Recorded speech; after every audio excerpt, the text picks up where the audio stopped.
Hello everyone and welcome back to another Minecraft update video. It is Snapshot 19W05A and we have two new mobs that have been added in this snapshot.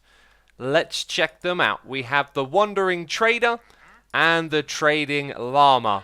And it looks like there may just be a lot to know about these mobs. So while I'm doing my research and investigation, I'm actually going to start off by showing you some of the less interesting things in this snapshot. So Scaffolding has a few tweaks and changes. You can now place the scaffolding block inside of the block that you are standing upon. Mobs will now be able to pathfind through the scaffolding, as you saw just there. See, it knows it can walk through the block. Nope. Scaffolding also no longer connects to fences or to wall blocks. And scaffolding can now be instant mined in survival, so one click is all it takes to break this block. The lantern now has a place and break sound.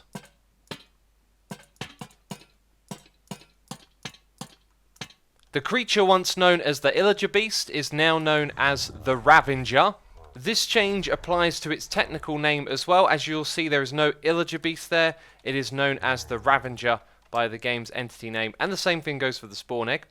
The F3 screen now informs you if you press Alt and F3 you'll see the TPS of the server. That's not a new feature, these charts have existed for a while, but if you're unaware of them, they show you the performance of the game and the performance of your client's frames.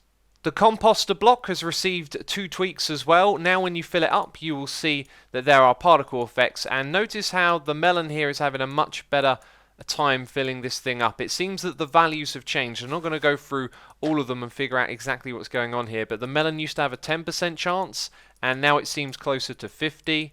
The cake, for example, has been left untouched, so this one will still fill it up 100% of the time.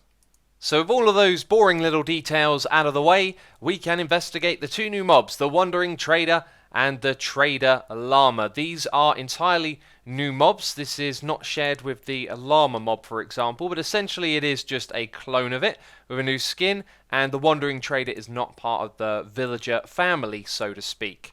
It also doesn't seem to have any AI. I've put them down in a perfect grid because when investigating these I noticed that they didn't seem to move, and these ones have been here for quite some time. Anyway, I have been exploring the world trying to figure out where these things naturally generate. The blog on the website has this image and it simply says that the mysterious trader can be found randomly around, and it provides a series of random trades with a variety of items from different biomes. That's all that they've told us about this, and I couldn't find it in any villages or anywhere in the world, so we're here in a test world messing around with them. So this is the Wandering Trader. Amazing skin right here. Looks really cool. Hooded villager. And I really like the theme here of the blue and the sort of golden look together. There's also the Trader Llama. Now this is basically a clone of the llama, so you can have all the different llama skins. It can have a baby variant. There's another one right there. And you can tame it as well. Of course, it takes a bit of time to tame a llama. So we've got one that's been pre-tamed over here using command. And that allows us to access its interface. So we can see it's got this custom skin without having a actual carpet on. So just to remind you, this isn't one of the normal carpet patterns. This is like a new one. So this creates like a really rare mob to go out and find in the world, which is really cool. When you take it off, it goes back to its default, if that wasn't obvious already. These creatures seem to have the characteristics of the ones that they're linked to, this one obviously being the villager. If I put a Vindicator next to it, yeah, he smacks him right in the face. And llamas don't like Vindicators, of course. And that backfired. Well, I won't say what happened to the baby llama, but you know how it goes with these Vindicators, and if I'm a player in survival and I aggravate the llama, it's going to spit at me, aren't you? Do it now, I'm recording. Okay, it took it a while, but now it's spitting at me. How polite. Aha, these things do move if they're being chased, but they like to stand still when they're not doing anything else. Before we get to the trades that they make, let's listen to the beautiful noises that they'll make in our ears. Kind of like a modified of the villager. They also make a different sound when they're damaged. So you are probably very curious what trades it is they have to offer. And I was going to put all of them on display in item frames, which apparently are bugged out in this snapshot. You can't sort of interact with them, which is really peculiar. So I put all the items into these chests over here. And one thing I will mention straight away is that they don't have a leveling up system like the villagers do. But if we have a look through here, you can see they offer dyes, they offer flowers, and some exceptional trades as well here and there. Let's actually look through the chests because you'll get a much better idea of what's on offer this way.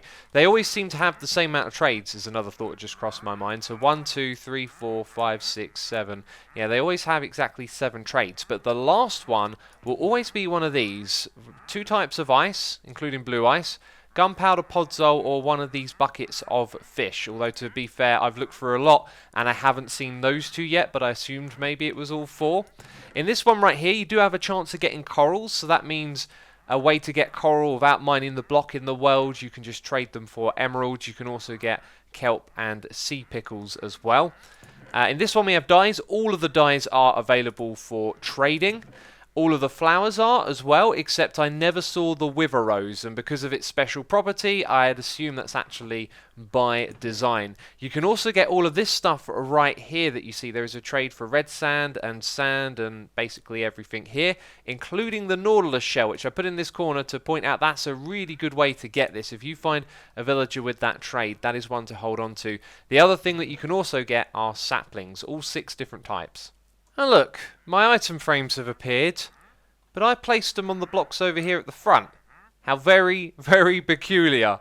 Anyway, distractions aside, in this game we like to build farms out of mobs and creatures, and I don't think the Wandering Trader is going to be farmed. I don't know how it spawns. If there is a condition there that means we can farm them, then maybe this is good, but the big disappointment is that the trades it has doesn't refresh, and all of the trades are emeralds for the item. Sometimes it seems like the amount scales for what you're buying, but if I just shift one of those, you can see it locked out after 1 trade. You get to do about 1 to 2 of each of these, sometimes more. As you can see, this one seems to be 1 on each of them, which is really stubborn, and there will be no refreshing particles, nothing like that. This guy is now permanently locked out, and I don't know how to refresh the trades. And I just realised, if you hold down shift, you will lock it out straight away, and it doesn't charge you any emeralds. That's a bit of a bug. If I actually click on them here, we get charged the emeralds, and you can see you can actually do a few more trades. So by shift clicking them, I've kind of invoked a bug there. Each trade can actually be done 4 to 5 times, and what amuses me is that it makes a noise every time I make a trade. So listen to this.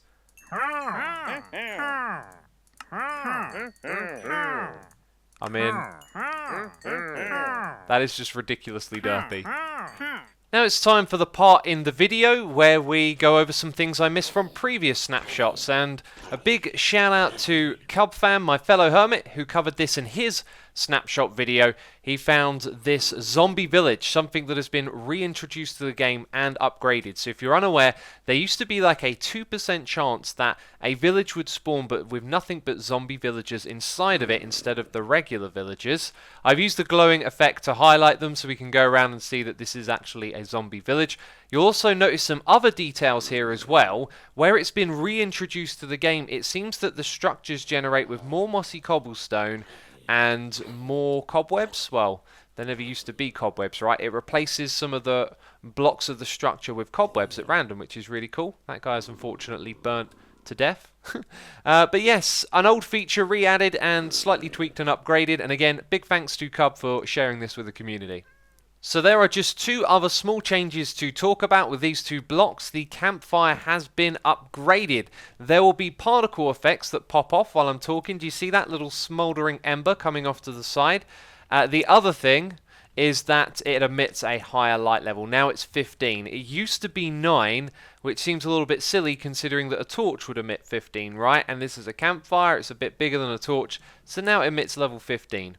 And something we forgot to test with the Stonecutter block was if it did damage to a player, because it kind of looks like it might, but it doesn't. Nor does it appear to do damage to other types of entities as well. I think this is an oversight. This would be really cool if it damaged stuff.